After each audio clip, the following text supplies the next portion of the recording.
Welcome, one and all, to the Success Curious podcast. It's your man, Andy, here, and I am out of the office on site with the man, the myth, the legend, CEO and founder of Reventon Wealth Management, Mr. Christofi. How are you, sir? Well, it's a pleasure being on your podcast and in my office. Thank you very much. Exactly. Thank you for lending me your house to come and stay in. I really, really appreciate that, man. Seriously, I cannot tell you how grateful I am that you've come onto this show, man. Now, Chris doesn't need his tires inflating any further, team. But what I will say is when you study the journey that you've been on, right? The journey that this man has been on from start to where he is now, it is I don't mean to say this, but it's the rags to riches story that gets put into Hollywood however many times a year, right? He's not a guy that got brought up with wealth. He's not a guy that got things handed to him on a plate. Chris can be one of the genuine ones that can say that he did it himself from scratch, from the very, very bottom to the 9th floor, looking over Albert Park and the Formula One track here in Melbourne. And you did it off your own back, blood, sweat, and tears, my man. Yeah, look, thank you very much for that beautiful intro. Look, I did start, I always hear the story, I started from zero. And I used to say, I wish I started from zero. So when I set up this business, we just celebrated our 20 years in March this year. So from my parents' home with a debt of $348,000. So when I hear we started from zero, I said, I wish I started from zero. The one thing I will say, I do think I had everything handed to me in the sense I had an amazing family. I had great support. When I lost everything, I had the best support network around me. I had a mother and father who were supportive. I had 3 amazing siblings.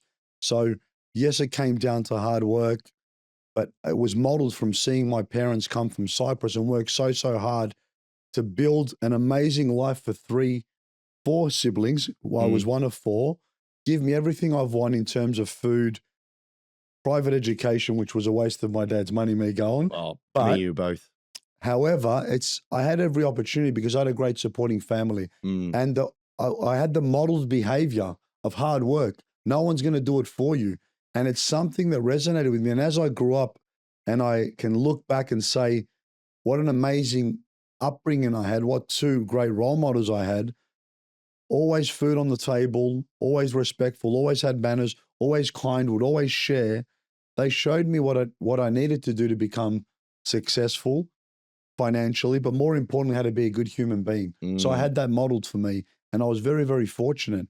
And every setback that I've had in my career, in my personal life, because I've had quite a few, they've been the biggest gifts because they've given me that opportunity to show up. They give me the opportunity to improve as an entrepreneur and just get better and better.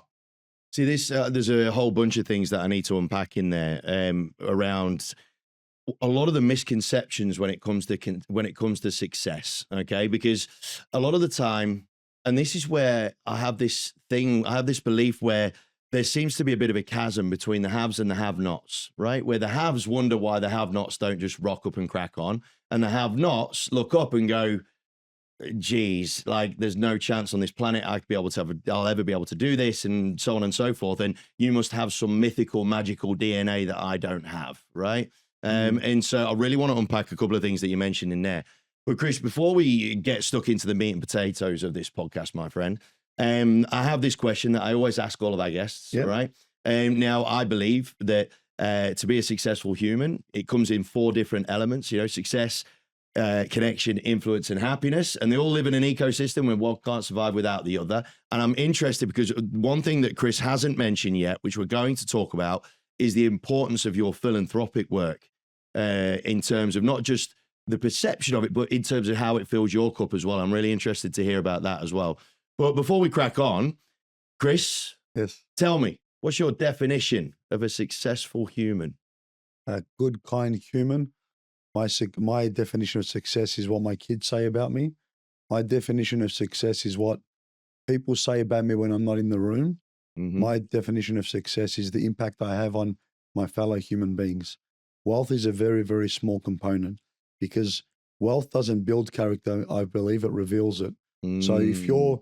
you become wealthy and successful in any endeavors, what do you do with that wealth? Are you a good person? Are you kind? You'll be a kinder and you'll be a better person. Are you a prick? You'll be a bigger prick. Mm. So for me, and I've been fortunate to come across all types of humans in my business life, in my travel life, and I know which ones that I want to model.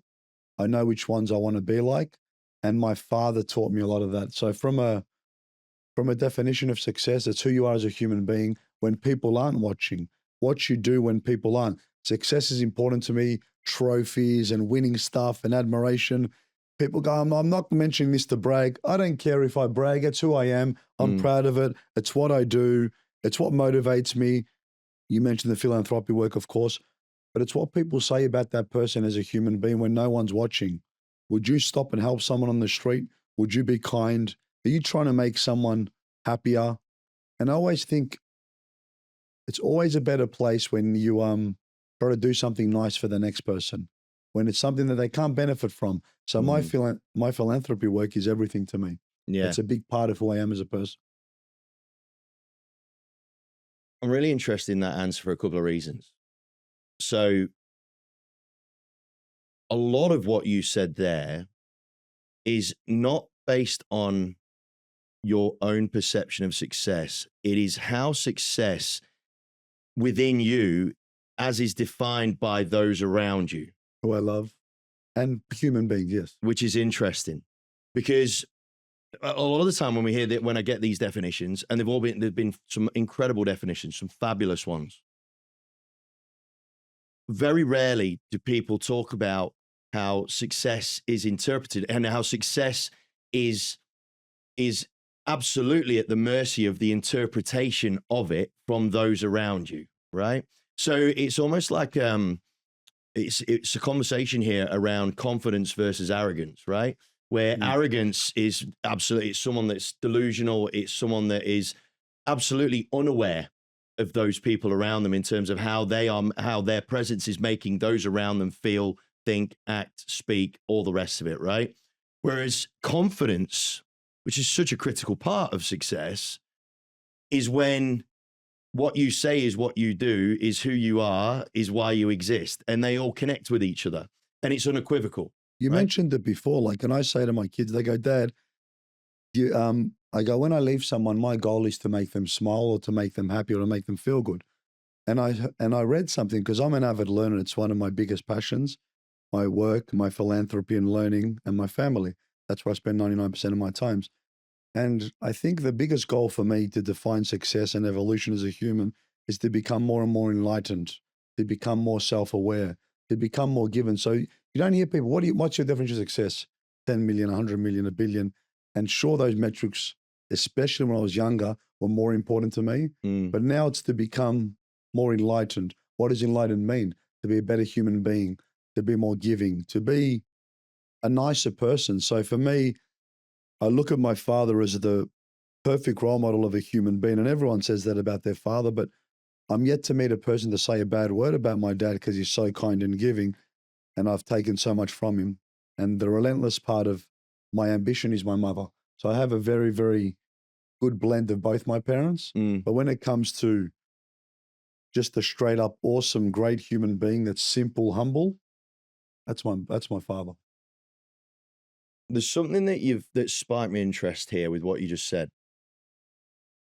Now, in a lot of successful people's, when we talk about business, for example, a lot of successful people get to the level that you're at, and they talk about enlightenment, awareness, all these sort of real altruistic, bigger than their own existence type things, right?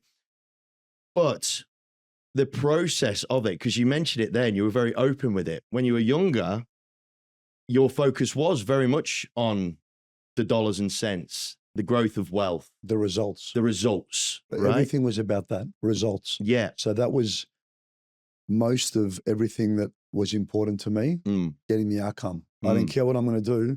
I'm going to perform. I'm going to get the outcome. I'm still like that, don't get me wrong, but it's a very different approach now. Well, here's the interesting thing that I want to dig into with you, Chris, is that for a lot of people that are looking up from down, right, in terms of where they feel they sit in the pecking order of life in society and whatnot, they hear, and I can hear it with some of my listeners right now. I can hear that some of that you're saying, learning, philanthropy, all that sort of stuff, learning, enlightenment, all these incredible things. But a lot of those people that I'm hearing are saying, yeah, but like they it's almost like they feel that that's the ultimate goal, that's what gets them to the position that you're in. But there's always a missing piece where there's a lot of cut and thrust, and hard graft is an obvious one, but it's that mentality shift. Because whenever you hear influencers and people like yourself that have done so much and done so well, a lot of the time they talk about where they're at now, whereas a lot of people miss the bit that goes in the middle, where you were absolutely, you've said the word relentless a couple of times already, where you would have been like a dog with a bone. I still am. But the thing is, very important to not compare your chapter 50 to someone else's chapter 100, or your chapter 1. So I look at my process, and this is a very arrogant statement, but I've always felt when I used to walk in economy flights and I looked at business when I was younger, I looked at the sign, I go, I belong there. Not I should be there, I want to be there. I belong there. I need to be there. That was a belief that I had instilled in me. If someone can do it, I can do it. So I always had that belief. But if you're going to speak to someone who, through your definition of success, is worth 10, 50, 100 million, you should say to them, and you're worth 1 million. What were you doing when you were worth $1 million? How did you get there? So you can bridge that gap faster. Not what are you doing now every day? Because that journey, that process is very different. Yep. An Olympic gold medalist athlete doesn't train like someone who just started. When you just started, if you're an Olympic gold medalist, what were you doing when you started? How can I get there faster? How can I hack that process? How can I learn from you? So for me, being around champions, so when I played snooker, when I did kickboxing, everything I did, who's the best around here? I want to go learn from them. What's the difference? How do they think? How do I use my personality, my gifts, and emulate those successes through my way, through being authentic? So when people compare themselves to where you are now, success, 20 years I've been doing this. I look back in this company, I could have done it in 10, I say to myself. So when I got here, people go, can you believe you're here? In my head, I'm thinking, I'm a little annoyed that it took me so long. I should have been here sooner. Interesting. And when I look at 10,000 clients who have helped, sold 3,500 homes, featured in 110 publications, won over 50 awards, over 3.4 billion sales, 1 billion under management, 350 reviews. I can reel this off all day. There's people with 5x that, 10x that. There's always someone that's trumped that success or done more. Doesn't mean they're more successful as human beings, but you can always be humbled when you look at, what have I done in 20 years? And there's people that have done 100 times more than 20 years. There's no wrong or right though. For me, as I said, I've done a lot, I've done well, but I honestly feel I'm at the peak of my powers. I haven't started to achieve anything yet. I feel that now's the momentum's going to build, and I feel I'm ready to take it to that next level. I'm as hungry as I was when I was 19. What makes you feel that, well, two parts to this. One, what do you think it is that's shifted in you that makes you feel you can get to the next level? And two, what is the definition of that next level for you? Again, it's evolution, it's impact, it's purpose. So if you lead with purpose, it's like if you look at the Richard Branson mentality of business, it's all about the people. If you look after your staff, what happens? Your team. They look after your profits, they look after your company. So indirectly, it's going to have the impact that you're after anyway. So the reason I know I'm going to go further and have more impact, and this is still important to me, is because I'm more focusing on the journey, not just the destination. I'm really loving the hardship. I'm loving getting back into the mix of things. Like recently, personally, I went through, 2 years ago, a divorce. Financially, that I took a big hit. But I know that I'm starting with experience. I'm starting with much better than I did before. And I'm ready to embrace that next challenge. And through challenge comes growth. So through every challenging time in my life, if I look back to when I started this business, when I almost lost my son, he was hospitalized for 2.5 weeks with bacterial meningitis, a newer version of me appeared. A better version of me appeared. And when I say what does better mean, has better impact on humans, has better impact on his team, is happier, is more balanced. He's a better father. He's a better CEO. He's a better leader. He's better with his philanthropy. So you mentioned at the start there was 4 key pillars and they'll go hand in hand. I feel that everything that I'm doing now are just levers. So when you pull one lever, it's going to counteract the other one. And if I know which things I love, which is the things I mentioned, I can do them 30 hours a day, effortless. I love that. I love the hustle. I love the work. I used to get phone calls from my ex-wife. You coming home? And I'd leave at 2:30 in the morning. I'd be at the office here at 2:45. I did that 5, 6, 7 days a week for years till 7 p.m. I'd drive home, spend an hour for dinner, put the kids down. I'd work for 2 hours. I'd sleep for 3 to 5 hours, and I'd be back here again. 2 days of the week, I'd drive home at 7. I'd bring 2 coffees. Here's your coffee. I'll take the kids to school, and I'll come back here. The other days, I'd be in my casual clothes, and I'd have the suit always downstairs so I wouldn't wake anyone up. I'd roll out of bed in my casual clothes, bring my suit, bring it here in the office. I'll be in here by 2:30, 3 o'clock. I'll have my coffee. 7 o'clock, I'll go to the change rooms, the bathrooms, come out with my suit, and I'm ready to go. 2 days a week, I'd be back home because I lived in South Yarra. Yeah. So, but it was effortless. It wasn't like, oh, I'm doing the grind. It was actually a passion. But what I've realized as I'm getting older, I'm spending a lot more time going back to the gym and stuff, sharpening my axe. So I'm not doing 100 hours of work a week. I'm maybe doing 60, which for me seems like I'm working part-time. But I'm working on those 40 hours on sharpening my axe and becoming more effective. So it's very effortless to work all day, every day for me. I love it. But I want to maximize the time as well. I want to be better at what I do and make sure that I'm more laser focused. So I'm doing more things like, whether that be reading more books, training more, just to get my mind even sharper, even more focused. Do you ever have a down day? Many times, yes. What happens to Chris when he has a down day? I'm a very happy-go-lucky person. So my down days are still an 8 out of 10. I'm very, very grateful. I've got 4 amazing kids. I've got an amazing life. I do great work with my philanthropy. I've got an amazing team. So my down days, snap out of it, look at what you got around you, and focus. So yeah, sure I have down days, and it would be untrue for me to say I don't. But I look around what I'm grateful for and the opportunity that I've been given, and I've become very spiritual of late. I always was spiritual and religious, but I've become even more. I go to church every Sunday for 3-4 hours. It's my non-negotiable. That's my time to myself. Yeah. And I found peace in that. I found growth in that. And if I have my bad day, what's my bad day look like? Let's be serious. I wake up in a beautiful place, rock up, I'm driving around in a nice car to some beautiful place to eat, going to a nice restaurant, got amazing kids that I can call, I got my family. That's my bad day. I'm good. Now, do I have the level of enthusiasm or energy that I have now? Maybe not. But I try to shake it off because energy is contagious. And when I'm not having my best day or I'm not in this frame of mind, I don't like being around people because I want to give them the best of me. I want to give them my best energy. And that's very, very difficult because I've tried to be on at work. I need to be on at home. I've got 4 kids. One's 22, 12, 9, and almost 8. 3 of them are girls, little young girls, and I'm a single dad now. So I have them 1 week on, 1 week off. I have my big girl 1 week on, 1 week off. My older son lives with me. The other 2 I have 5 nights a fortnight. I wake up in the morning. The house is spotless. We go to 179. They're the first kids at school, so they're always up early. They've got good routine. And they're really, really growing as human beings. And we're doing great. Is it challenging? My God, is it tough. Now people go, Chris, how do you do it? You're amazing. You're super dad. I'm thinking inside me, it is so hard. It is the most challenging thing I've done, but it's the most rewarding thing because through challenge comes growth, comes appreciation. So I remember seeing something and it really took me back. When the kid's at your worst, you need to be at your best. I don't do that all the time. I strive to be better and better at that.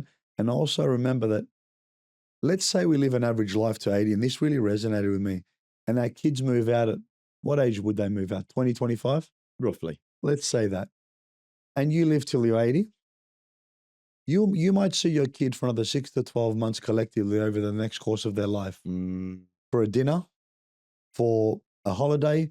So for the next 60 years, you cram up, and if you think of your parents, how many times did you see them in the last year or two of their life if they're alive? Or do you see them now? Every week for an hour or two, maybe at a function. How often?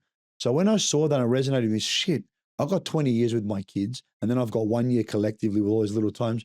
I want to be present. I want to be focused. I want to love my kids, and I want to, when they're struggling, I want to be at my best. Yeah. And when I saw that, it hit a different nerve with me because I thought, all you want is your kids to grow up, the rush to go over, and off you go again. I don't want that. I want to be present. And this is the hardest thing I've ever had to learn is presence, is being able to have access to myself as a human being. And I've done a lot of work. I've read so much literature on this, seen a lot of spiritual people, have access to myself to be present. They'll look you in the eyes and have a full conversation without ADHD, having 100 thoughts. And meanwhile, I'm multitasking. Now I'm doing 15 things at once. Now I do one thing. I'm going to be present, the best of my ability, and then next. When it comes to my kids and when I'm with them, I just want to be with my kids. That's it. So many directions we could go with this now, gang. And I'm sure that your pens, your notepads are smoking because there are a stack of things that we could talk about with this. I really want to, this is going in a different direction, which is awesome. I really want to talk about this whole topic, this whole notion of being present, because it's pretty obvious, right? One of the main reasons why there's a ADHD epidemic, there's all this sort of stuff going on, is because the ability to be present is being made to be so much harder these days based on the way that society is run. So much more noise in the world, so much more noise, whether it's on your phone, out in the ether, accessibility to information, the processing of, how much information is coming at us every single day. Brain wasn't designed for that, okay? Now, have you got a moment in time where you caught yourself not being present and it really made you go, shit, I'm not here? I can't specifically tell you a time. Oh, probably from when I was born to the age of 44, 100 times a day.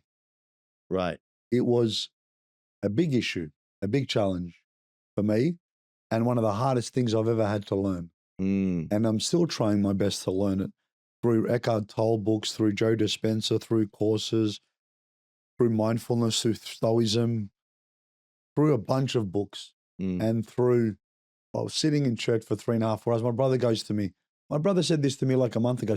How the hell do you sit in church and not move for 3 hours? He goes, I don't believe it. Like, people that know me, and I always say to people, if you haven't seen me for 6 months, I'm a different person. Really? I've always evolved. Yeah. So one of my goals for my business is to walk in every January and not recognize Reventon, that it's evolved that much. So as a human being, it's very important to me. Now, the core essence of who I am as a person, and I'd like to share, most people that know me would say, kind, giving, considerate, and loves humans, would never change to the day they put me under. Fun, he's a big child, always enjoys life. That would never change. I don't think it's possible. Yeah. My DNA is that hardwired. I know about neuroplasticity. If I rewire them, they're going to come back. It's just who I am. Yeah. That's what I know.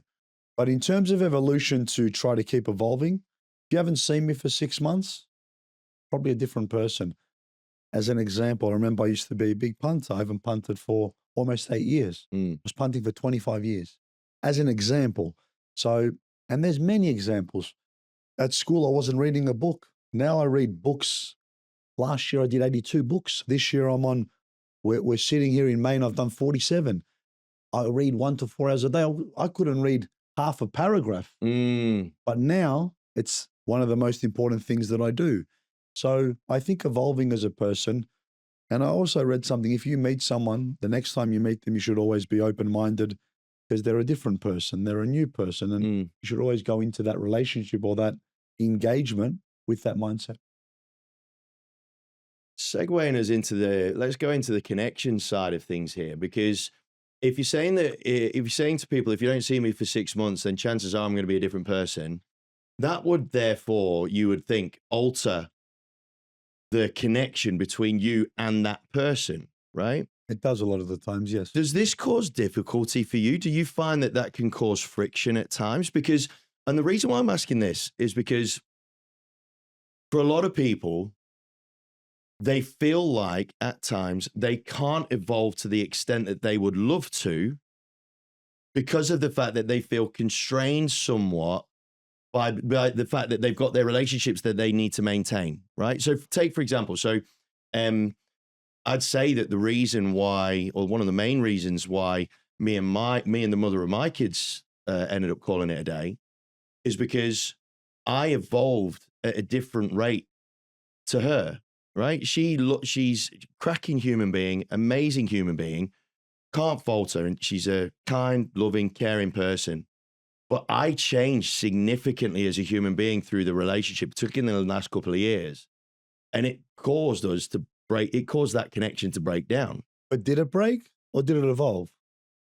Now, for me, it's very, very easy because I've heard you speak about her and I saw her at your book launch. Mm.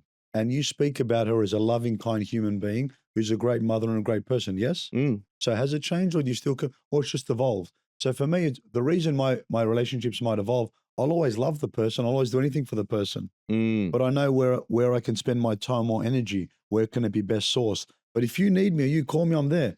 My ex-wife and me had a terrible ending, but I love her dearly and I'll always be there for her no matter what. Mm. It's just the way it is. Mm. Great mother, partner I was with for 2 years recently, great person. And for me, I go past and I'll always think of fond memories. Good, bad, or ugly, there's always good memories. If someone evolves, why does it have to be a bad thing if something evolves or changes? When someone leaves a company, I always say, it's not goodbye, it's until next time. And that next time might be we work together, we might be partners, we might not work together. We might grab a coffee with you. Who cares? That next time means, hey, Andy, how you going? What's going on? I don't care if you're now worth 10 million to $1 billion. I'll still shake your hand, or if vice versa, you got nothing, I'll still shake your hand. I'll still have a coffee with you. Now, will I spend hours and hours with you who are very, very different? Maybe not, but the love and respect will still be there. So when people say it's, I've become a lot more of I'm a very extroverted person, but now I've become a bit of an introverted person. I go to restaurants now sometimes and I eat on my own. I never would do that in a million years. I love being on my own reading, but I love people and I get a lot of energy from people. But being on my own when my kids are gone and I'm sitting at home, like the last weekend and I read a couple books, I'm good. Like people go, what about you're getting invited to stuff? Don't you have FOMO? I said, I have something which I've never heard before. The opposite to FOMO. I've got the fear of getting invited. Because I'm happy to fucking stay home. I've gone to that many things and I've done that many great fun experiences, enough to last me 4 or 5 lifetimes. If you invite me and I can go, sure, I'll come. If I don't go and all my mates are there, mate, I'm good. Yeah. Chris, what are you doing? I'm at home reading. I'm good. Yeah. It's an interesting way of looking at it, right? Because you're absolutely right. Evolution doesn't need to necessarily mean a breakdown or a disconnect with other humans or the humans around you. It just might mean a different connect. That you've got a different type of connection that needs to be recognized and acknowledged. And I'd argue that the friction or the discourse comes from a lack of recognition in that shift in the way that the lack dynamic of awareness. sits. Yeah, exactly. But you got to look at it, and I've heard you again. You're on good terms with your mother of your kids. She was at your event. You love her as a human being, and I'm very confident that she'll say the same about you. Doesn't she want you to be happy? Don't you want her to be happy? Happy might just look a little bit different. Why do we have to label that into, it's got to be this way? No, it doesn't. Absolutely, man. Now, before I let you go, I really want to segue to what you just said there around labeling. And this very, very obvious statement. The labeling of success prevents more people from going and getting what their version of success is, rather than a lot of the knowledge and awareness, right? The knowledge has been there. You talk about Stoicism. We've said this before when we caught up last. Greek mythology came up with all the success formulas before anybody else did, right? Aristotle's, your Plato's, all those people. Love it. They all came up with it before anybody else did. And then Tony Robbins and all them, they just made money off it, right? In variations of a theme, which is fair. Still applicable today. Exactly. 100%. It's just evolved, as we've talked about, right? It's more so how people have labeled success that has either put people off or made people feel resentful, all right? I'm sure you would have copped it in your time where you would cop resentment from those that are jealous, envious of your success. Well, they might not understand it. So you got to understand, if you're asking someone for their opinion on something they've never achieved before, they have no awareness. And I think deep down as human beings, we're all good people trying to do the best we can with the level of consciousness we have at the time. So if you know better, you do better. So everyone, your family would be the first example. They always want what's best for you, but they might not have that awareness to take that level. What do you mean you want to have 20 houses when I own 2? Is that even possible? So it's very important. I say to my kids all the time, most recently about 3 days ago, my daughter said something, I haven't got a bad, don't you ever say that about yourself. So there's a couple words that my Christofi kids can't say can't. They never let us say can't. And that's CANT, by the way, everyone. Of course, yes. And they never know to say, I don't want you to talk bad about yourself, because you hear yourself thinking. I go, always speak highly. You can do anything. Don't let anyone stop your dreams, not even your mother, not even your father. You hold it, you protect it. I don't care what anyone says to you. You go and do it. And I want my kids to have that belief, because as you get older, you lose that creativity, that belief, because it gets squashed by your limiting beliefs. So I said, I want you to be a kid forever, and I want you to believe you can do it. Don't let anyone tell you otherwise. I'll never tell them. And when they say, I can't do that, don't use that word. You're a Christofi. We don't use that word, because I want my kids to believe that they can do anything. I want my kids to have real confidence in themselves, to talk highly of themselves, because everything starts with your thoughts, the way you speak about yourself. So, it starts with your kids, and your parents or your friends might not have that understanding or the awareness. They might not have that consciousness. Everyone is doing the best they can. When you understand that, you look at things different with the level of consciousness they have. So you don't look and label someone. You go, maybe they're unaware. And Socrates said it the best. All I know is nothing. Because all he wants to do is understand. And the Socratic method is to keep asking questions. He doesn't ask to reply or to speak. He asks to understand. So when you come from that level, you're only going to become more aware. You're going to become smarter. And more importantly, you're going to be able to connect with people on a much different level. Because I want to understand why you feel that way. And usually it's second, third generational. Why our parents were so difficult. They were migrants. They had a hard life. They never had any money. Their parents would yell at them a certain way, being ethnic. Then they yell at us. So there's a lot of lessons we can learn, but we can also evolve their teachings to our kids. And I say to my kids, I don't want you to be like me. I want you to be a much better version of me. And I want your kids to be a better version of you.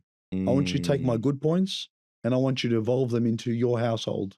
And I want your household to be even better for your kids. Not, hey, if I didn't have a car like that, you're not going to have a car like that. I don't want that. If they think they can do it, go out there and get it. Man, I think, team, if you find yourself getting caught in this cycle of resentment or envy or jealousy or something along those lines, or if you find yourself being at the subject of said things, pay attention to what Chris's perspective on that is. It's not a case of the fact that it's not a case of they just don't want you to succeed, because there's a big tall poppy thing kicking around, obviously. Australia's a synonymous for Australians. Yeah.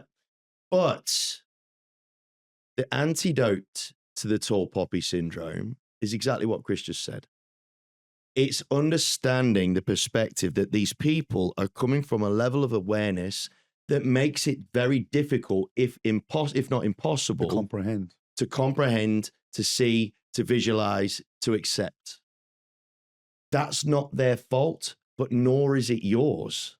It's okay, but I understand. But you know what happens? It's a very funny thing. You know, when you're around people and you're genuinely happy for them, their success, do you know what happens? You find more people that are successful, more people share their stories, and that energy comes into your energy field. So I'm genuinely, when people call me, they know that I'm always happy for them. Like a recent friend of mine, he's 22, he just bought a Ferrari. Oh, wow. Nah, he bought a Ferrari. No one gave him any money. Now, I remember a funny story. I bought myself a nice car, was 30, Audi A5 convertible, was about 130 grand. I was quite happy. And I'm driving down Chapel. Top was down. I had my ex-wife's cousin in the car. And as I drive near someone, I go beside someone. This guy looks at my car and I could see he was livid. Goes, nice car. Did daddy buy it for you? And I looked at him and I said, yes. He's about to buy me the new model. And he was seething and he drove off. And as I drove a bit further, the cousin goes, why did you say that, Chris? She knows I work so hard. I go, because that's what he wanted to believe. So I just made him believe it and be happy. If I see a young guy like my friend at 22, he made it himself. Jack Bloomfield is a little legend. He's in e-commerce. And I called him, mate, he goes, not bad at 22. And I wrote back to him, not bad at any age, mate. Well done. And I was so happy for this kid. And I thought, what a legend. I interviewed him when he was 17 on my podcast. And I said, I'm going to be your number one fan. I'm going to be watching you from far, mate. Then he bought his Ferrari and I thought, mate, I'm so happy for you, mate. I'm so proud of you. Now, when you have that genuine love for people, that comes to you as well. And you're surrounded by that energy. Mate, I'm rapt if you're doing well because I like to see you do well. And indirectly, that energy always comes out to me as well.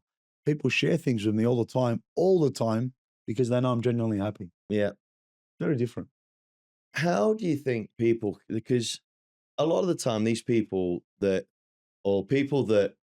really struggle to see success for others and be happy for others because of the fact that it's like it makes them reflect badly on themselves or whatever. They look in the mirror and go, shit, that 22-year-old's got a Ferrari. What the hell have I been doing with my life? And so on and so forth. And it gets caught in a vicious circle, right? Yep. Of self-doubt, negativity, so on and so forth. If you were to give someone like that, even if it's just like 3 steps or 2 steps to try and break that cycle to see things in a different way, what would be your advice? Well, I always say this: how do you eat an elephant? One bite at a time. Look in the mirror, and I say to my kids, "It's you versus you. I just want you to be a 1% better version of yourself every day in any way." You mentioned the cycling example before.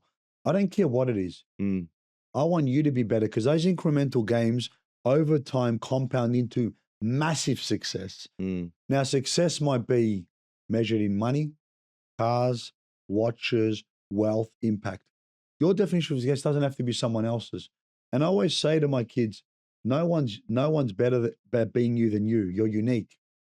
Stand down. Don't worry about what other people think. Be you. So if you're going back to the question, what would you do? Just focus on making small improvements on yourself. Don't compare. Use them maybe as an inspirational point, but not as a benchmark.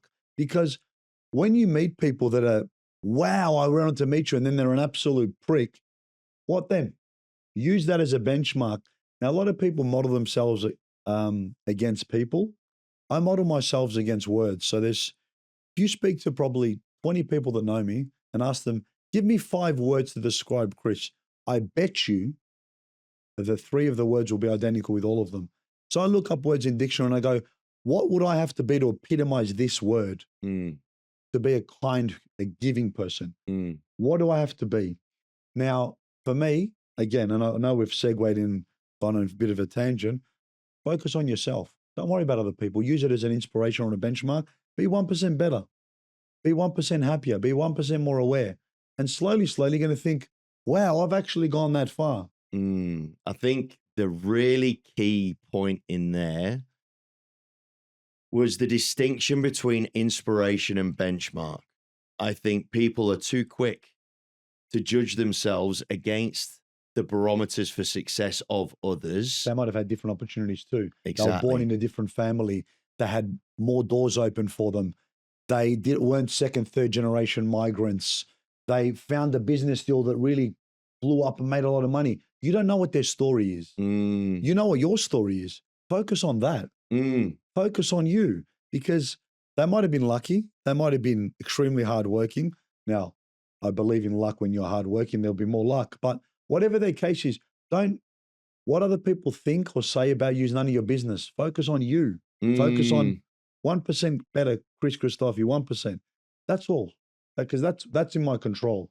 And the Stoics say it as well. You can't control any external events. You can't control life and what happens. All you can control is what happens to you. Just be better. A little bit better. What does that mean? I don't know. Wake up 2 minutes earlier. Present a little bit nicer. Make an extra phone call a day. Eat something slightly healthier. train, do something. And then that's going to build. It's going to habit stack into momentum. A year later, you're going to look back. So people overestimate what they can do in a year, but underestimate what they can do in 5. Yes. So they think, I'm going to make X in a year. Play the long game.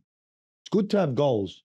But if you look at a short, medium, long-term view of anything, that could be fitness, that could be spiritual, that could be wealth, you're going to get there because you're going to have milestone events. If you're broke and you go, I want to be worth 100 million, that's too big of a goal.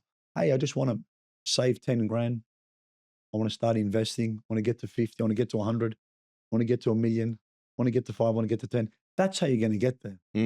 But also you're going to stay on point. If that goal is so lavish and you don't have a strategy, you don't have a plan, you can't start with small increments, it's going to overwhelm you. Totally. And it's going to live in your head.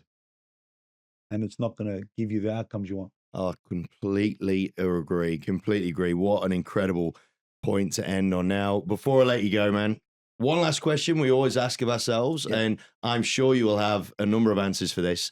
But as you feel, as you mentioned earlier, you feel that you are ready for the next version of yourself. You're ready for that next level, that next evolution. If there was one thing in Chris Christofi's toolkit that needed to improve to help you get to that next level, what would it be? Enlightenment, being a better awareness of my abilities, my surroundings. And that can be measured by giving more. So I write everything down. I'm the most tabled spreadsheet, maybe human being to walk the planet. And I measure everything because what gets measured gets done. What gets measured gets improved. So for me, it's impact on how much I can give and serve my community. That's through money, that's through time. Vinny's is obviously very, very important to me. We're the highest active fundraiser ever in 20 years. Will be the highest ever this year with the sale of our house in Mountain If, 840,000. Now that I've hit that benchmark, I look at people that give 100 times more. I need to become a lot wealthier because I want to give a lot more. So one of my slogans for my new brand is going to be make more to give more or something along those lines. Yeah. I want to make a ton more money. Yeah. Through making more money, I can serve more and give more. Yeah. That's going to be I want to give more, but I want to make more. Love it. Chris Christofi, thank you so much for joining us on the Success Curious podcast. It's been beyond a pleasure. I mean, you were like a machine gun of incredible bits and bobs of little tidbits and all this sort of stuff. I mean, guys, to look at the guy, to that initial impression of the guy's success, high flyer, but my word, the level of depth to which you articulate yourself, man, needs to be admired as well as respected. And I really, really appreciate being on the show, my friend. It was an absolute pleasure. Thank you. Team, look, I know I'm going to be re-listening to this thing like 2 or 3 times over. I bet that you do too. Make sure that you do, and make absolutely sure that you do more homework on this guy because his story is worth a read. Until next time, though, my friends, stay safe, stay healthy, stay happy. We'll see you next time on the Success Curious podcast. Take care.